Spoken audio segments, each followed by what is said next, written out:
naging very close kayo ng coach mo.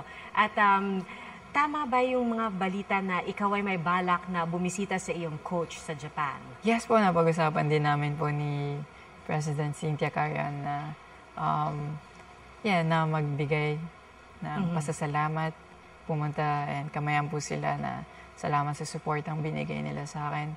And malaking part po talaga yung Japan sa puso ko na hindi ako mabibuild po ng ganito or yung ganitong resulta, hindi siya makakamit kung hindi ako pumunta sa Japan, nakapag-training, natuto, nakahalubilo ng mga magagaling po talaga na gymnast or athlete. Alam ko meron kang mga maraming fans rin sa Japan, di ba? Baka pwede mo kaming bigyan ng pasample kung meron kang gustong sabihin sa kanila na in Nihongo, baka kaya mong sabihin pa sa kanila ngayon.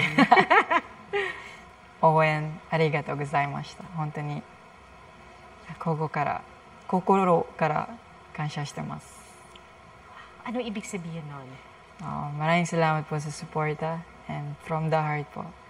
Nagpapasalamat po ako sa inyo lahat. Ay, wow. Kasi nga napakalaking bahagi ng training mo ay ginawa mo doon sa Japan. So, nakabalik ka na ba ng Japan mula nang ikaw ay natapos ng training doon? Hindi pa. Yes okay. po.